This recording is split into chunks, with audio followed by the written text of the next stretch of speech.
नमस्कार, रीवा 24 के आज के अंक में आपका स्वागत है। पहले डालते हैं एक नजर आज की प्रमुख खबरों पर। झमाझम बारिश के साथ शहर में गिरे नींबू के आकार के ओले। नगर निगम द्वारा अतिक्रमण हटाने में अपनाया जा रहा दोहरा मापदंड। बेटे की बीमारी की खबर सुनकर परेशान मां ने खुद को किया आग के हवाले और दो पक्षों के विवाद में युवक को ग्रामीणों ने जमकर धुना। इन खबरों को आगे हम विस्तार से देखेंगे। स्थानीय कम्युनिस्ट पार्टी द्वारा स्थानीय मानस भवन में एक अहम बैठक का आयोजन किया गया। पार्टी के विस्तार एवं नीतियों को लेकर आज भारतीय कम्युनिस्ट पार्टी द्वारा मानस भवन में एक विशेष बैठक का आयोजन किया गया, जिसमें प्रमुख रूप से रीवा कम्युनिस्ट पार्टी के संस्थापक घनश्याम सिंह एवं राज्य सचिव हरिद्वार सिंह द्वारा कम्युनिस्ट पार्टी के कार्यकर्ता उपस्थित रहे। इस दौरान हरिद्वार सिंह ने कहा कि भारतीय कम्युनिस्ट पार्टी ने कभी अपने सिद्धांतों से समझौता नहीं किया। भारतीय जनता पार्टी द्वारा लगातार सरकारी संस्थाओं का दुरुपयोग कर डराया जा रहा है, लेकिन आज तक कम्युनिस्ट पार्टी के किसी भी नेता के घर ईडी नहीं पहुंची, क्योंकि हम ईमानदार हैं। क्या कहा कम्युनिस्ट पार्टी के वरिष्ठ नेता हरिद्वार सिंह ने, आपको सुनवाते हैं। बैठक चल रही है, किस विषय पर चल रही है? ये भारतीय कम्युनिस्ट पार्टी की विस्तारित जिला परिषद रीवा की बैठक चल रही है। आप जानते हैं भारतीय कम्युनिस्ट पार्टी का रीवा जिले का इतिहास बहुत पुराना है और हमारे दादा भाई घनश्याम सिंह जी इसके संस्थापक भी हैं और इसके लीडर भी हैं। हर पॉलिटिकल पार्टी की एक रणनीति होती है। देश के अंदर जो राजनीतिक समस्या है, प्रदेश के अंदर जो राजनीतिक समस्या है, जन भावनाओं के सवाल पर ये भारतीय जनता पार्टी की सरकार पूरी तरह से विफल है। अभी 2 दिन पहले ये हमारे जिला पंचायत सदस्य कामरेड लालमणि त्रिपाठी बड़ा गांव नगर पंचायत के टंकी पर चढ़ गए थे। 45 डिग्री उच्च पर पीने के पानी को लेकर के 4-5 साल से वहाँ टंकी बन रही है और किसी ने उसको बनाया नहीं, भ्रष्टाचार भी है। और तब जाकर के उन्होंने आश्वासन दिया कि ठीक है 15 दिन के अंदर हम पीने का पानी का बंदोबस्त करेंगे। जनता के सरकार को बुनियादी तौर से पीने के पानी के लिए अगर तड़पना पड़े तो सरकार के तो नमूना आप समझ सकते हैं। कर्मचारियों के साथ में आंगनबाड़ी कार्यकर्ता हैं, मध्याह्न भोजन है। आंगनबाड़ी कार्यकर्ता 15 दिन तक पूरे प्रदेश के अंदर हजारों हजार कार्यकर्ता वो हड़ताल पर रहीं, चप्पे चप्पे पर हड़ताल पर रहीं। 15 दिन का पैसा तो काट लिया, लेकिन ये संवेदनहीन सरकार, मध्य प्रदेश की भी संवेदनहीन सरकार, इसने उनके बारे में कुछ भी नहीं सोचा है। वो हड़ताल तो डेमोक्रेटिक राइट है। आज ही संसद भवन का उद्घाटन प्रधानमंत्री नरेंद्र मोदी कर रहे हैं। आप जरा बताइए, दोनों सदनों को एक साथ बैठा करके बात करने का अधिकार, संवैधानिक अधिकार केवल राष्ट्रपति को है। शिलान्यास भी नरेंद्र दामोदर दास मोदी जी, उसका वो उद्घाटन भी प्रधानमंत्री माननीय मोदी जी, शिलान्यास और उसका आपको ये आज जो लोकार्पण हो रहा है वो भी ये मोदी जी। संसद का, संविधान का, राष्ट्रपति का, इससे बड़ा कोई अवमानना नहीं हो सकता है। और हम कह सकते हैं कि सोचने के लिए बात हो सकती है कि ये जो आरएसएस के जो लोग हैं, आरएसएस के लोग दलितों को और आदिवासियों को वर्ण व्यवस्था का कोई हिस्सा नहीं मानते हैं। हमारे जो पिछड़े लोग हैं वो गलतफहमी में हैं। जो 4 वर्ण की जो बात करते हैं ना, ये 4 वर्ण में जो शूद्र है ना, और शूद्र की श्रेणी में कौन आता है? ये कुर्मी हैं, काछी हैं, ये जो पटेल हैं, वो उनको शूद्र कहते हैं। बड़िकों को जो बोलते हैं वैश्य ये, और सर वो ब्राह्मण, और इधर बोलते हैं कि ये जो भुजा है क्षत्रिय। इसमें ट्राइबल, आदिवासी और दलित तो उस श्रेणी में है ही नहीं है। और शायद आरएसएस का फरमान है कि चुनावी कारणों से भले हमने किसी को, राष्ट्रपति को, आदिवासी को बना दिया है, इसके पहले किसी दलित को हमने चुनावी कारण से हमने जो है प्राइम मिनिस्टर उसको राष्ट्रपति बना दिया था, हैं?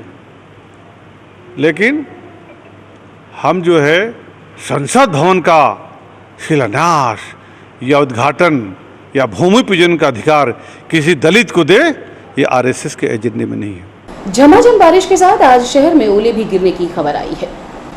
पिछले कई दिनों से लगातार मौसम में परिवर्तन शुरू है, जिसमें लगभग 3 बजे के बाद से अचानक बारिश शुरू हो जाती है। इस कड़ी में आज भी लगभग आधे घंटे जमकर बारिश हुई, जिससे पूरा शहर तरबतर हो गया।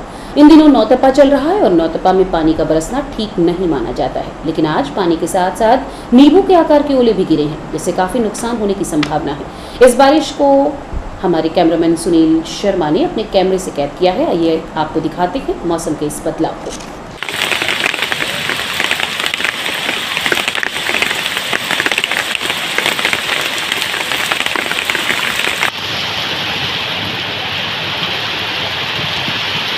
दो पक्षों के बीच विवाद में युवक को पकड़कर ग्रामीणों ने जमकर धुना।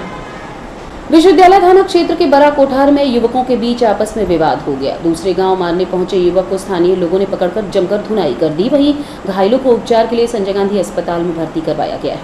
पूरे मामले को लेकर पुलिस अधिकारियों ने बताया कि एक तरफ से एक युवक घायल है, जबकि दूसरे पक्ष से 3 लोग घायल हैं। सभी का उपचार किया जा रहा है।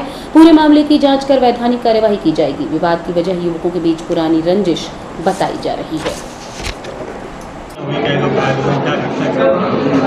देखिए, आज दिनांक 28 तारीख को करीब 12 बजे एक जानकारी मिली कि 2 पक्षों में विवाद हो गया है, जिस पर पूरा पुलिस बल बड़ा कोठार के पास पहुंचा, जहां पर एक पक्ष जो है अनिल नाम है जिसका लड़के का, वो चोटिल था, जिसे उसके घर वाले एसजीएम अस्पताल ले आए, और दूसरे पक्ष से 3 लोग चोटिल हुए हैं, जिनको 100 डायल के माध्यम से अस्पताल लाया गया है। दोनों पक्षों को उपचार प्रदान किया गया है। उनके परिजनों से बात कर ली गई है।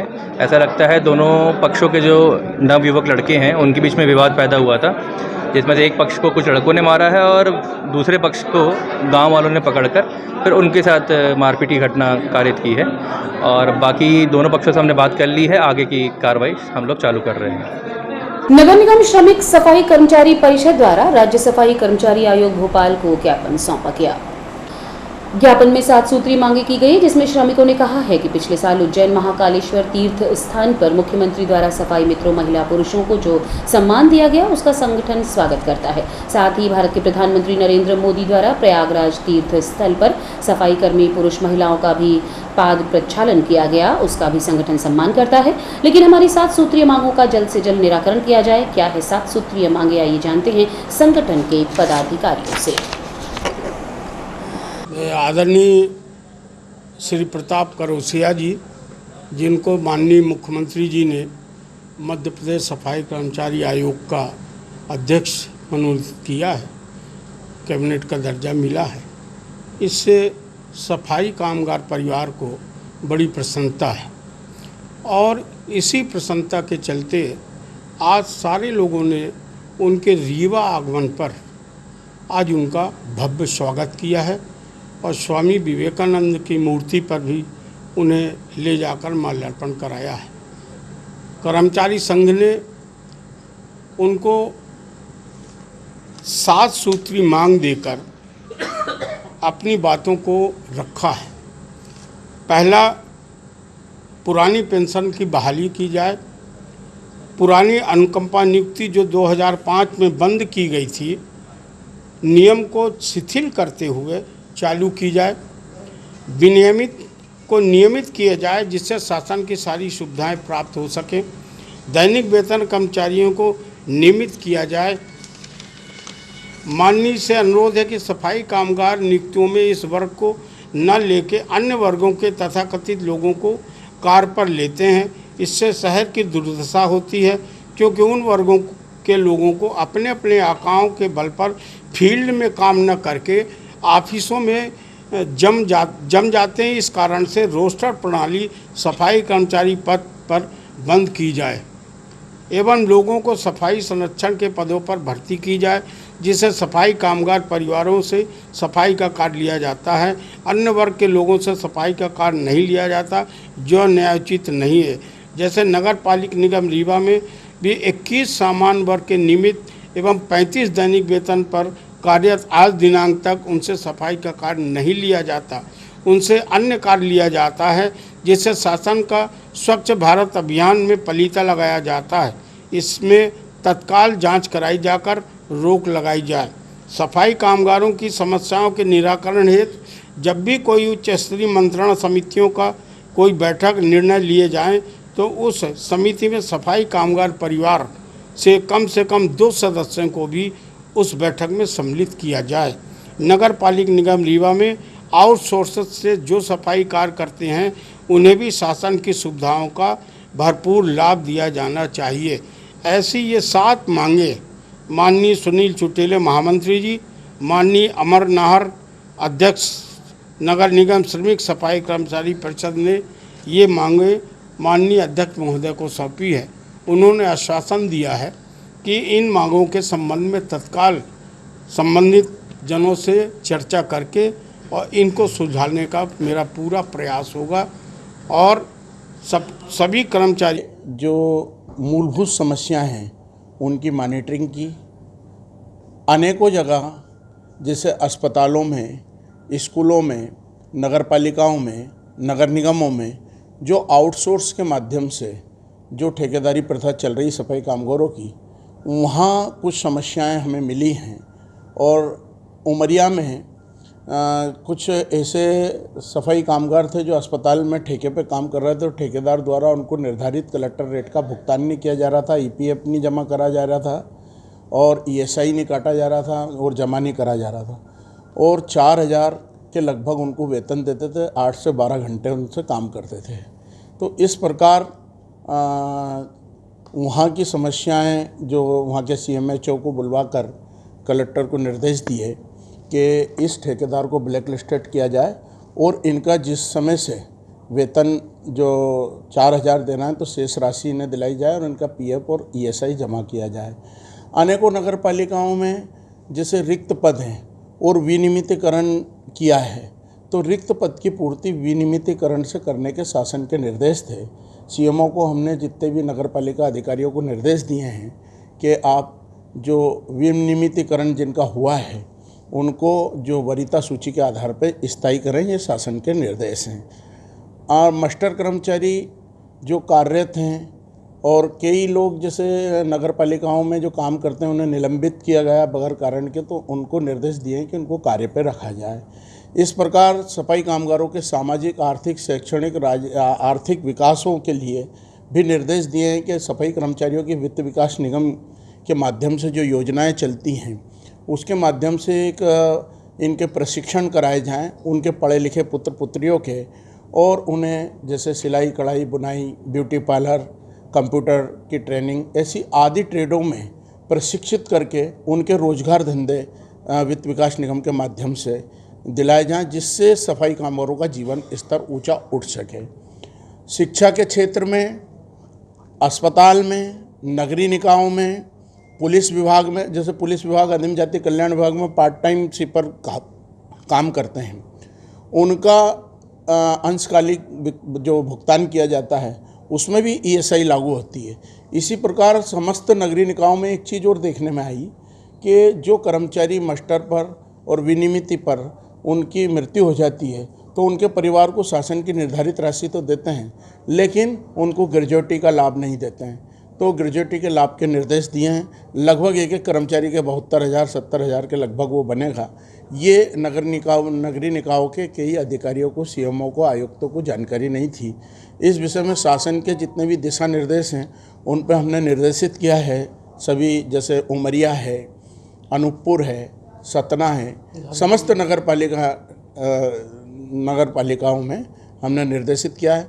आज रीवा में जो बैठक है कल जो हमारी होगी उसमें समस्त अधिकारी होंगे।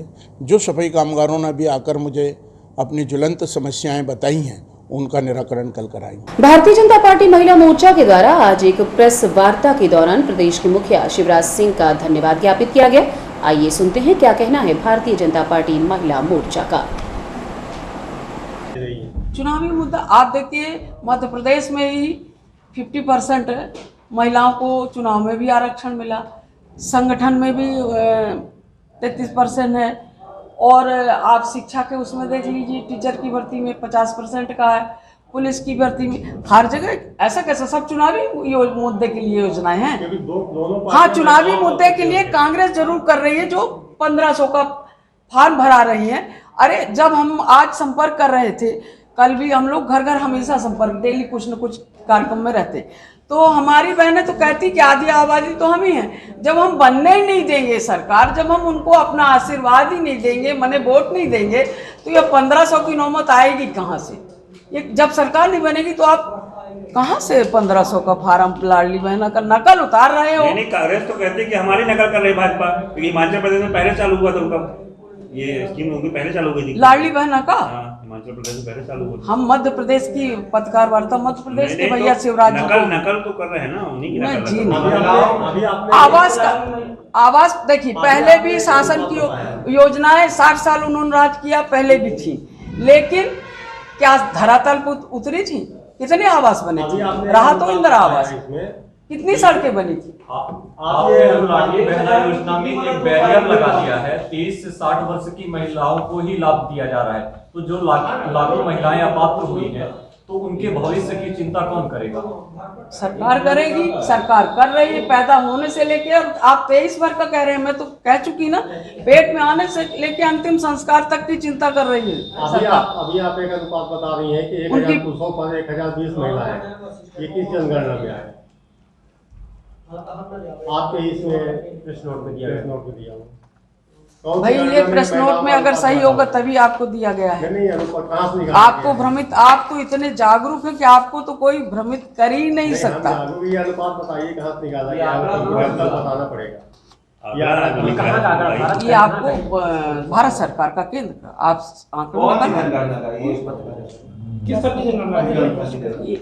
हमारी सरकार के समय जनगणना की पिछले होती थी, आंकड़ा कहाँ से होता? जो आपने आंकड़ा मेंशन किया है, तो किस जनगणना की आंकड़ा है, कौन सा सन की आंकड़ा तो आपने दिखा है इससे। और दूसरी चीज आपने ये बोला कि थर्ड मैटरनिटी लीव जो 12 सप्ताह से बढ़ाकर 26 सप्ताह कर दी गई,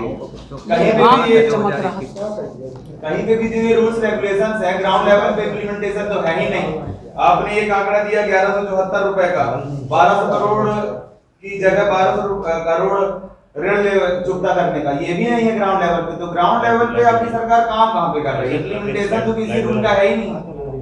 अब ये मैंने आपको दिया है, और पता आप ही लोग करते हैं, पता लगाइए आप, अगर सही है तभी हमने दिया है।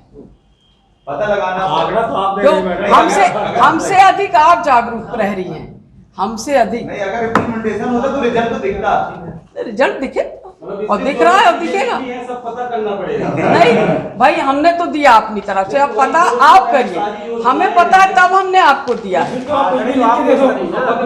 पत्रकार करें, जागरूक पत्रकार है, पहला है भाई, हमको पता था, हमने लिख के दे दिया। 1100 रुपए का डोमेस्टिक सिलेंडर है, 500 रुपए का तेल देकर क्या महिलाओं का दर्द बांट पाएंगी 1000 रुपए देकर लाडली बहना योजना में? वो दिन भूल गया जब गीले कंडे और लकड़ी से फू फू करते थे और दरवाजे से बैठे पुरुष लोग बना खाना बना, मेहमान और रोक लेते थे। आज तो कम से कम घर घर सिलेंडर की सुविधा उपलब्ध है।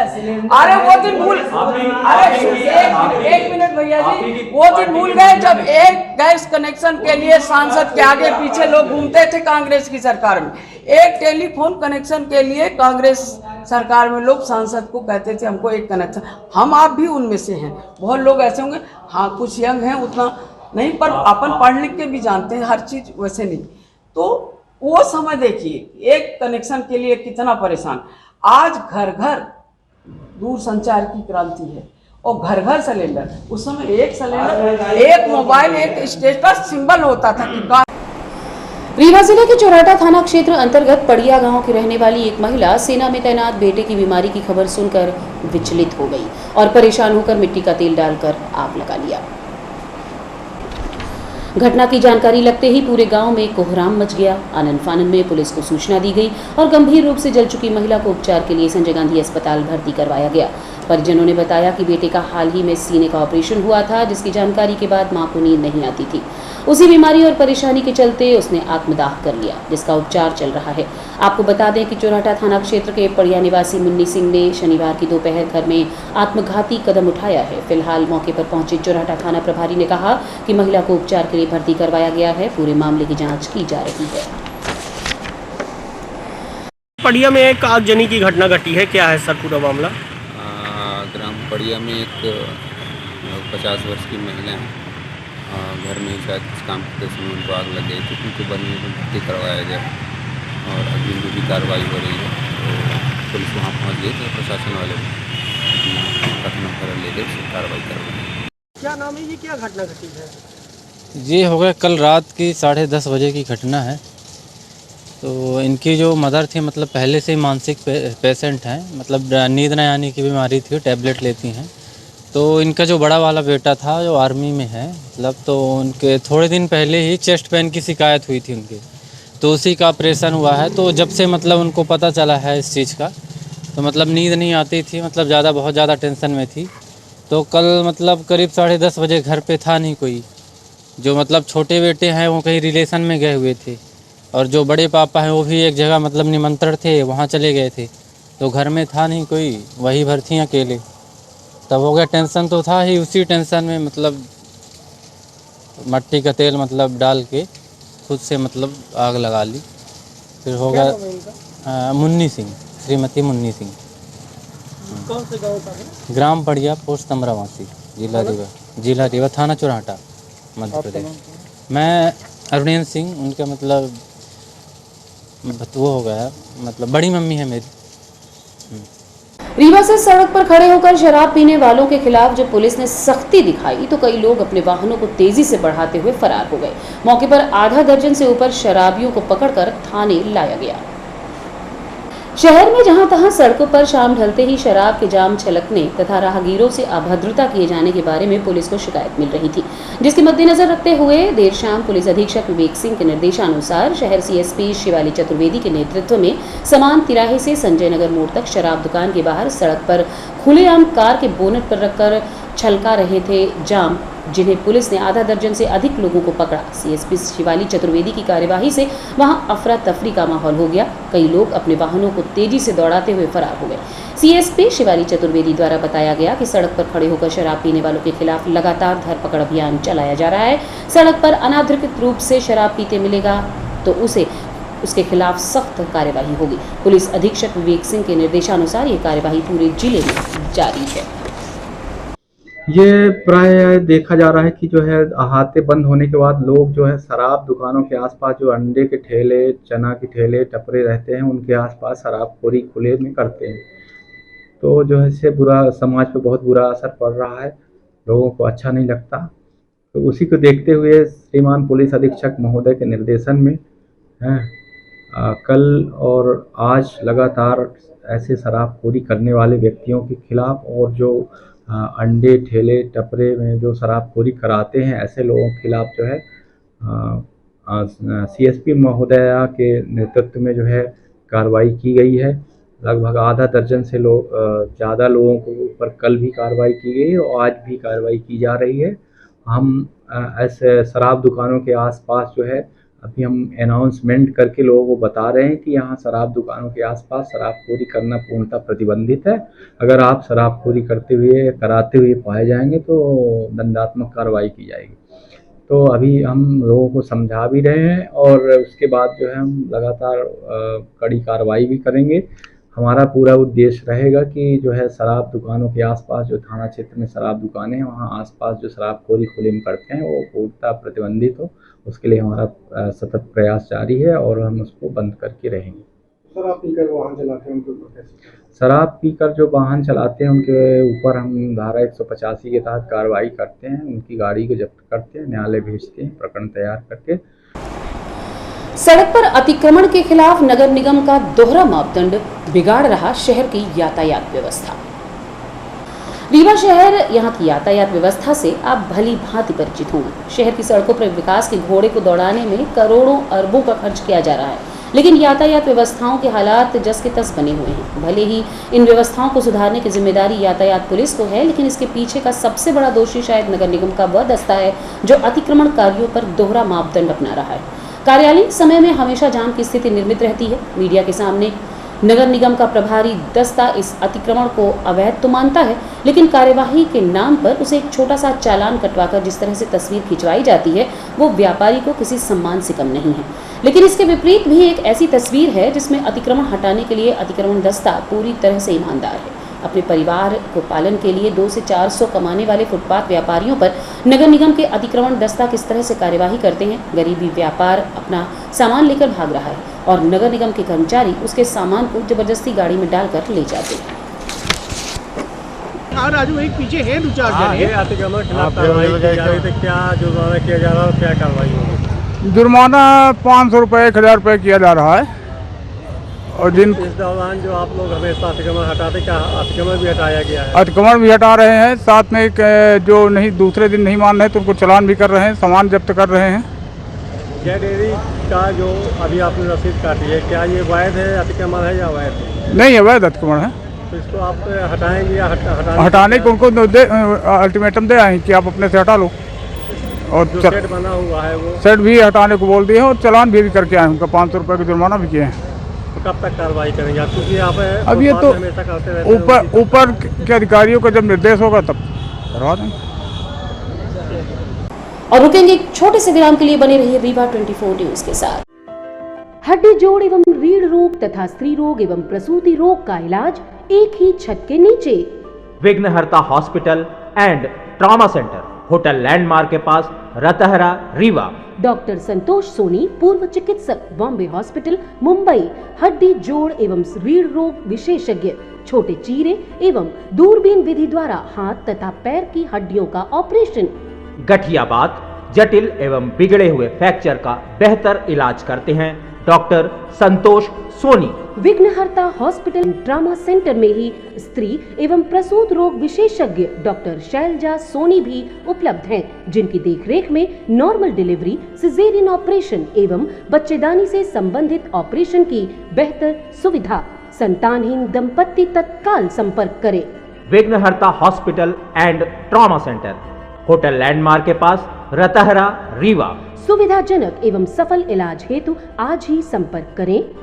विघ्नहर्ता hospital and trauma centre, hotel landmark के पास, रतहरा, रीवा। मोबाइल नंबर 7828781983 अथवा 8462956774 पर। नहीं, सारे लोग हमारे लिए एक बराबर हैं। गरीबों के लिए तो मैंने वैसे ही व्यवस्था बनाई है कि उनको तंग न किया जाए, जहाँ पर वो लगाए हैं उनको व्यवस्थित किया जाए। अगर उनका व्यवसाय प्रभावित हो रहा है तो उसकी व्यवस्थित करने के लिए हम कर रहे हैं। आपके संज्ञान में मामला आया, मैं इसकी बात करवाता हूँ। अवैध पे कार्रवाई हुई है ना, जब्ती किया है, सामान की जब्ती किया। हमारे यहाँ अवैध पे सिर्फ सामान की जब्ती करने का ही प्रावधान है। दुकान के बाहर जो सामान पड़ा होगा उसको जब्ती करने का ही प्रावधान है। न्यायालय के समीप आए दिन जाम लगता है, कल एक फोटो खिंचवा के वहाँ से पलायन कर गई नगर निगम। ऐसा न्यायालय के समीप अगर जाम लगता है तो उस पर कार्रवाई कराई जाएगी जहाँ पर जाम लगता है। सुधारन्यास रीवा की योजना क्रमांक 6 के अंतर्गत राजेंद्र शुक्ल के प्रयासों से 500 परिवारों को राहत दिलाने प्रदेश कैबिनेट कमेटी द्वारा मुख्यमंत्री की अध्यक्षता में बैठक में प्रस्ताव लाकर रीवा नगर निगम की योजना अंतर्गत डिनोटिफाइड कराने का ऐतिहासिक निर्णय कराया गया था, जिससे स्थानीय वासियों का भय समाप्त हुआ था। लेकिन महापौर द्वारा अनावश्यक जांच के नाम पर इस प्रकरण को घुमाया जा रहा है, जो जनहित में नहीं है। इस संबंध में आज भारतीय जनता पार्टी के पदाधिकारियों द्वारा एक पत्रकार वार्ता का आयोजन किया गया। क्या कहना है भारतीय जनता पार्टी के पदाधिकारियों का, आपको सुनवाते हैं। योजना क्रमांक 6 के संबंध में पूर्व मंत्री एवं विधायक माननीय श्री राजेंद्र शुक्ला जी के द्वारा चोंगी छत पूर्ति की तरह भागीरथ प्रयास करते हुए योजना क्रमांक 6 की भूमि को डीनोटिफाइड कराने के लिए 18/5/2022 को मुख्यमंत्री जी के द्वारा घोषणा की गई थी, जिसे बाद में एक महत्वपूर्ण व जनहित का विषय मानते हुए प्रदेश के संवेदनशील मुख्यमंत्री ने तत्काल कैबिनेट की बैठक में रीवा के लाडले विधायक आदरणीय राजेंद्र शुक्ला जी के विशेष आग्रह पर शामिल कर रीवा ही नहीं पूरे मध्य प्रदेश के सुधारन्यास द्वारा जांच पश्चात ऐसी भूमियों को डीनोटिफाइड कर मंत्रिमंडल में पास करवाकर उक्त निर्णय हेतु प्रशासक एवं कलेक्टर रीवा के द्वारा उक्त कार्रवाई हेतु लेख किया गया था। आज विधायक श्री राजेंद्र शुक्ला जी ने योजना क्रमांक 6 के रहवासियों के गले की फांस निकालने भागीरथ प्रयास करके 500 से 700 परिवारों को राहत दिलाने प्रदेश कैबिनेट द्वारा माननीय मुख्यमंत्री जी की अध्यक्षता में बैठक में प्रस्ताव लाकर रीवा नगर निगम के योजना क्रमांक 6 के डी नोटिफाई कराने का ऐतिहासिक निर्णय कराया, जिससे स्थानीय रहवासियों का भय समाप्त हुआ कि उनका घर फ्लैट कोई नहीं छीन सकता, जिसकी क्रियान्वयन हेतु नगर निगम रीवा के MIC से प्रस्ताव लाकर परिषद में पास कराना है। परंतु रीवा महापौर जी द्वारा ये सारी बातें आप दिए इसको परिषद से पास करा के एक वैधानिक कार्रवाई होती है, उसको वापस भेज दीजिए। पर इसमें माननीय महापौर जी द्वारा लगातार अड़ंगा लगाया जा रहा है, उसको न MIC में आपकी है कहीं का अड़ंगा नहीं तो जब हमारे तक पहुंचेगा तब ना अध्यक्ष आपकी नहीं तो जब हमारे तक बात आएगी, परिषद तक आएगी तब ना। हम इसके लिए विशेष सम्मेलन बुला रहे हैं, उसी के लिए आप लोगों को आमंत्रित किया। अड़ंगा क्यों लगा रहे हैं, वो क्या वजह है? अड़ंगा क्यों लगा रहे हैं, क्या वजह है? वो नहीं चाहते कि ये योजना का लाभ यहाँ की जनता को मिल पाए। इसके पहले पूर्व में भी इस जब योजना का लोगों को भय दिखाकर, उस समय के तत्कालीन कमिश्नर जो थे, भय दिखाकर JCB खड़ा करके किस तरह से लोगों को मानसिक रूप से प्रताड़ित किया है, ये आप लोगों से छिपा हुआ नहीं है। हम लोगों ने आवाज उठाई थी, तब ये प्रश्न जो है भोपाल तक पहुंचा और इसका इतना जल्दी क्रियान्वयन हुआ। जो आपने डिनोफाई कहा, इसकी प्रक्रिया तो बहुत पहले से चल रही थी, तब आपका महापौर भी था और ये विधायक जी भी थे, पर अभी ये मामला क्यों त्वरित उठाया जा रहा है? क्योंकि आज की समस्या तो है नहीं, स्कीम नंबर 6 लगभग 2014 और 2012 से भी चली आ रही है, इसकी समस्या तो बहुत पहले से चली आ रही है। आपका प्रश्न जायज है कि अभी क्यों।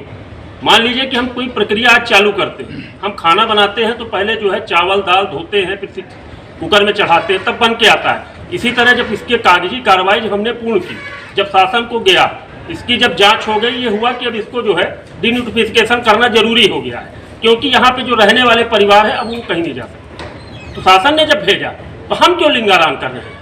हमारा प्रश्न ये है। प्रदेश कैबिनेट ने जब अपनी बात को हम तक दे दिया कि आप इसको जो है आप परिषद से करके हमारे पास भेज दीजिए, हम इसको जो है मुक्त कर।